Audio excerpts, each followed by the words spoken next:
সবাইকে স্বাগতম এফডিএন পরিচিত এইচটিএমএল এসএসসি চ্যাপ্টার 4 এর 13তম লেকচারে। সো প্রথমে আপনাদের কাছে একটা অনুরোধ, যদি আপনারা নতুন হয়ে থাকেন তাহলে অবশ্যই কাইন্ডলি আমার এই চ্যানেলটা সাবস্ক্রাইব করুন। সো আজকে আমরা শুরু করবো আমাদের আলোচ্য বিষয় দিয়ে। আমাদের আজকের আলোচ্য বিষয় হচ্ছে ডাটা ডেফিনেশন লিস্ট, সরি, হ্যাঁ, এইচটিএমএল ডেফিনেশন বা ডেসক্রিপশন লিস্ট। অনেক সময় ডাটা ডেফিনেশন লিস্টও বলা হয় বা ডেসক্রিপশন লিস্টও বলা হয়, অনেক সময় গ্লোসারি লিস্টও বলা হয়। সো এটা মেইনলি কি অ্যাকচুয়ালি এই লিস্টটা হচ্ছে আমাদের আগের যে আমাদের যে দুটো লিস্ট করেছিলাম, অর্ডার লিস্ট এবং হচ্ছে আনঅর্ডার লিস্ট, ওটা থেকে একটু ভিন্ন। সো প্রথমে আমাদের একচুয়ালি বুঝতে হবে, সেটা হচ্ছে অ্যাকচুয়ালি প্রথমে এই যে এই জিনিসটা। সো এটা হচ্ছে একটা এইচটিএমএল ডেফিনেশন লিস্টের example. So first of all এখানে যেটা করা হয় সেটা হচ্ছে এখানে একটা অংশ যেটা আমরা করি সেটা হচ্ছে কোনো একটা টার্ম থাকে, সেই টার্মের আমরা কোনো একটা ডেফিনেশন দিই। অনেক সময় আমরা যখন নোট করি, সো নোট করার সময় আমরা একটা সুন্দর করে এরকম করে লিখি, হেডিং দিয়ে বা আদার্স। দেন আমরা টার্মটা লিখি, দেন আমরা এটার বা কিওয়ার্ডটা লিখি, দেন আমরা এটার ডেফিনেশনটা দিই। একইভাবে এখানে সেম কাজটা করা হচ্ছে। অ্যাকচুয়ালি কোনো একটা টার্ম থাকবে, সে টার্মের ডেসক্রিপশন নিচে দিয়ে দেওয়া থাকবে, এবং এভাবে করে যদি কোনো লিস্ট তৈরি করা হয় সেটাকে আমরা বলি ডেসক্রিপশন লিস্ট বা ডেফিনেশন লিস্ট। অর্থাৎ কোনো একটা টার্ম এখানে ডেফিনেশন দেওয়া হচ্ছে।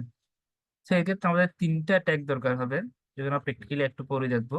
তার মধ্যে প্রথম ট্যাগটা হচ্ছে, আমার এর আগে অর্ডার লিস্টের জন্য প্রয়োজন ছিল ওএল ট্যাগ, তারপর আনঅর্ডার লিস্টের জন্য প্রয়োজন ছিল ইউএল ট্যাগ। একইভাবে আমাদের ডেসক্রিপশন বা ডেফিনেশন লিস্টের জন্য প্রয়োজন হবে ডিএল ট্যাগ। দেন শুরুতে আমাদের ডিএল ট্যাগ দিয়ে শুরু করতে হবে।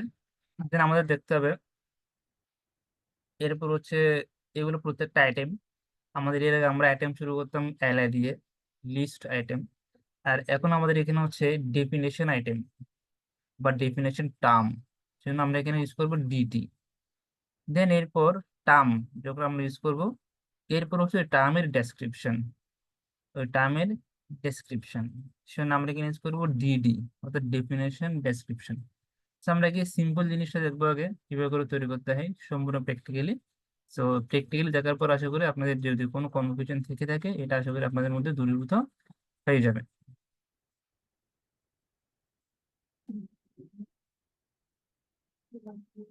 সো প্র্যাকটিক্যালি দেখানোর জন্য আমি সরাসরি নোটপ্যাডে চলে আসছি, নোটপ্যাড প্লাস প্লাসে, এবং যথারীতি আমি একটা নতুন ফাইল ক্রিয়েট করেছি ডট এইচটিএমএল এক্সটেনশন দিয়ে, নাম দিয়েছি হচ্ছে এইচটিএমএল ডেফিনেশন লিস্ট। এবং আমি টাইটেলে ডাটা ডেফিনেশন লিস্ট এটা লিখেছি যথারীতি যেরকম করে লিখতে হয়। এবং আমাদের কাজ হচ্ছে বোর্ডের মধ্যে, সেটা আমরা আগে থেকে জানি যে যা কিছু আমরা ব্রাউজারে প্রদর্শন করতে চাই সেগুলো বোর্ডের মধ্যে লিখতে হয়। আমাদের এই জিনিসটা আমরা ব্রাউজারে প্রদর্শন করতে যাচ্ছি। তো আমাদের শুরুতেই দেখা যাচ্ছে এখানে যে একটা এইচটিএমএল ডেসক্রিপশন লিস্ট এক্সাম্পল আছে এবং সেটা হেডিং করা আছে। সে না, প্রথমে এখানে একটা হেডিংটা ইউজ করবো। সাপোজ আমি এখানে ইউজ করতেছি H four HTML description description list example, HTML description list example. So এটা লেখার পর সেটা আমাদের এটার কাজ শেষ। দেন আমাদের অ্যাকচুয়ালি এখান থেকে ডেফিনেশন লিস্ট শুরু হচ্ছে। আমরা আগে বলেছিলাম যেহেতু ডেফিনেশন লিস্ট আমাদের শুরু করতে হবে ডিএল ট্যাগ দিয়ে, বাট আমরা এখনো ডিএল ট্যাগ ক্লোজ করতেছি না, কারণ এটার কাজ এখনো শেষ হয়নি। যেটা আমরা পূর্বতর পূর্বতন লেকচার আমি বলেছিলাম পূর্বের লেকচার গুলোতে, কখন আমাদের এটা ক্লোজ করতে হবে সেটা আমাদের খুব ভালো করে জানতে হবে। দেন আমাদের ইউজ করতে হবে হচ্ছে ডাটা ট্রাম, অর্থাৎ আমরা কোনটা ডেফিনেশন অ্যাকচুয়ালি দিতে যাচ্ছি, সরি, আমরা কোনটা ডেফিনেশন দিতে যাচ্ছি। So, আমরা যেটা ডেফিনেশন দিতে যাচ্ছি সেটা হচ্ছে এইচটিএমএল। এটা তাহলে আমরা এখন কি করে দিব, এটাকে ক্লোজ করে দিব, তাহলে ডাটা টাইমের কাজ শেষ। এরপর হচ্ছে এই ডাটা টাইমের আমরা কি বর্ণনা দিতে যাচ্ছি, কি ডেসক্রিপশন দিতে যাচ্ছি, সে নামে ইউজ করতে হবে ডিডি, অর্থাৎ data, sorry, definition description, definition description. So DD আমরা দেখতে পাচ্ছি এখানে আমরা দিয়ে যাচ্ছে হচ্ছে হাইপার টেক্সট মার্কআপ ল্যাঙ্গুয়েজ, এটার ফুল ফর্মটা, আর কোনো কিছু দিতে চাচ্ছি না। তাহলে hyper text markup language, hyper text markup language, then আমাদের ডিডি ট্যাগও ক্লোজড।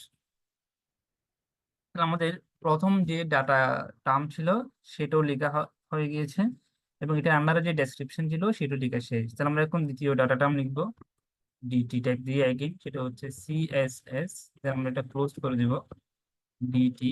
দেন আমাদের এগেইন ডেসক্রিপশন, ডেসক্রিপশন লিখতে হবে। তো আমাদের ডিটি, আমরা যে বর্ণনাটা দিতে যাচ্ছে সেটা বর্ণনা হচ্ছে cascading style sheet, cascading style sheet. তো এটাও আমাদের কাজ শেষ। তো আমাদের এটাও ক্লোজড। আমাদের আরেকটা ডাটা টার্ম আছে, সেটা হচ্ছে পিএসপি। সেটা আমাদের এগেইন ডিটি ইউজ করতে হবে, পিএইচপি। দেন ডাটা টার্মটা ক্লোজড। দেন আমাদের এটার যে ডেফিনেশন ডেসক্রিপশন সেটার জন্য ডিটিতে এখানে লেখা আছে হাইপার টেক্সট। এটার ফুল ফর্মটা হচ্ছে hyper text pre processor, hyper text pre processor, pre processor. Okay, আমাদের ডিজিটাল এখানে শেষ। তাহলে আমাদের এখানে যে ডেফিনিশন লিস্ট আমরা শুরু করেছিলাম, সেখানে প্রত্যেকটা যে ডাটা টার্ম আছে, প্রত্যেকটা ডাটা টার্ম এবং প্রত্যেকটা ডাটা টার্মের আমাদের যে ডেসক্রিপশন আছে সবগুলোরই কাজ শেষ। তাহলে আমরা এখন এই যে আমাদের যে ডেসক্রিপশন লিস্ট আছে সেটা এখন ক্লোজ করে দিতে পারবো। তাহলে আমরা এখানে ক্লোজ করে দিই, রিয়েল টেক ক্লোজড।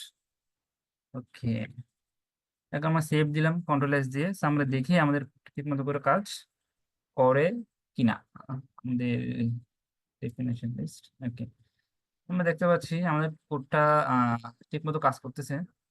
বাট একটা সমস্যা হচ্ছে, আমরা অ্যাজ ইট ইজ যেরকম চেয়েছিলাম সেরকম হয়তো একটু আসেনি। কারণ আমরা চেয়েছিলাম হচ্ছে আহ, এটা একটু এখানে বোল্ড করা আছে, এটাও বোল্ড করে, এটাও বোল্ড করে, এবং এখানে একটা ড্যাশ সাইন আছে, সেটা আসেনি। তো সেটার জন্য আমরা এখানে একটা কাজ করতে পারি, যেহেতু আমাদের ডাটা টার্মগুলো বোল্ড করা, so আমরা বোল্ড করার জন্য আমাদের বিটেক ইউজ করতে হয়। তো আমরা এখানে আগে পরে বিটেক ইউজ করে দিব প্রত্যেকটা ক্ষেত্রে। সো বি, যেহেতু এখানে একটা ড্যাশ আছে, আমি একটা ড্যাশ দিয়ে দিব। So আমি একটা দেখিয়ে দিয়েছি, বাকিটা আপনারা প্র্যাকটিস করবেন কাইন্ডলি।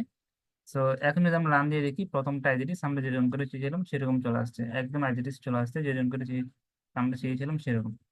তো বাকি দুটোর মধ্যে আমরা আপনার বোল্টেক ইউজ এবং ড্যাশ সাইন দিয়ে প্র্যাকটিস করবেন অবশ্যই, আমার আশা আপনারা পারবেন।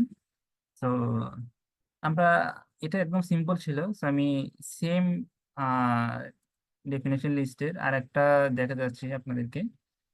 তো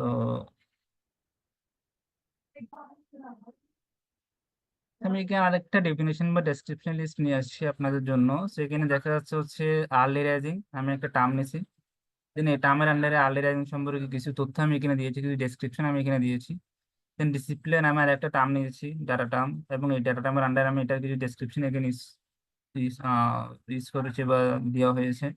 দেন আমি একটা টার্ম নিয়েছি যে নিউজ পেপার, এবং নিউজ পেপার সম্পর্কে কিছু ডেসক্রিপশন বা ডেফিনেশন আমরা এখানে দিয়েছি, বা কিছু তথ্য আমরা এখানে দিয়েছি।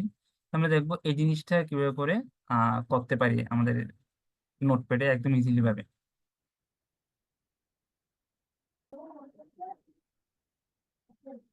তো সরাসরি নোটপ্যাডে চলে আসলাম আগের মতোই। সো সেম যেটা আমাদের এর আগের ডকুমেন্ট ছিল সেই ডকুমেন্টেই আছি আমরা। তো আমি আগের কোডগুলো ডিলিট করে দিয়েছি, জাস্ট H4 ট্যাগটা রাখছি, এটা আমাদের দরকার হবে। সো এখানে আমি যদি এখানে ডেফিনেশন লিস্ট ইউজ করেছি, so আমি এখানে ডেফিনেশন লিস্টটা লিখতেছি H4 আন্ডারে জাস্ট ডেফিনেশন। ওকে, এরপর আগের মতোই যেহেতু আমাদের এখানে একটা ডেসক্রিপশন লিস্ট আছে বা ডেফিনেশন লিস্ট আছে, সেটা আমাদের প্রথমে ডিএল ট্যাগ দিয়ে শুরু করতে হবে, ডিএল। দেন আমাদের এখানে শুরুতে একটা ডাটা আমাদের সেটা হচ্ছে ডিটি, ডিটি। এবং এটা কোনো বোল্ড করি না আমি, so just early rising, early rising. Then DT tag closed. Then এটা আমি একটা ডিডি ডেসক্রিপশন দিয়েছি। সো এই ডেসক্রিপশনটা আমি আগেই এখানে কপি করে রেখেছি আমার সুবিধার জন্য, যাতে আমার টাইপ করতে সময় কম লাগে। সো আপনারা কিন্তু টাইপ করবেন অবশ্যই। দেন কপি, দেন পেস্ট। দেন পেস্ট দেওয়ার পর আমি চাইলে আহ, এখানে যে আমার যতক্ষণ আমার ডেসক্রিপশন শেষ না হচ্ছে ততক্ষণ আমার ডিজিটাকে আমি ক্লোজ করবো না। দেন ডিজিটে ক্লোজড। দেন আমি শুধু একটার জন্য দেখাচ্ছি আপনাদেরকে। So আমি মনে করলাম আমার এখানে সমস্ত একটাই ডাটা টার্ম আছে এবং সেটার কাজ আমার এখানে শেষ, সেজন্য আমাদের ডিএল ট্যাগও শেষ। সো এখন আমরা এটা সেভ দিব, সেভ দেওয়ার পর রান দিব, রান দেওয়ার পর দেখবো কি হয় অ্যাকচুয়ালি। আমরা দেখতে পাচ্ছি আমরা যেরকম করে চেয়েছিলাম অ্যাজ ইট ইজ সেরকম করে চলে আসছে এখানে আর্লি রাইজিং এবং আর্লি রাইজিং গুড হ্যাবিট, যেটা আমরা এটা হচ্ছে আমাদের ডাটা টার্ম এবং ডাটা টার্মের আন্ডার হচ্ছে ডেসক্রিপশন, যেরকম করে চেয়েছিলাম অ্যাজ ইট ইজ সেরকম করে চলে আসছে।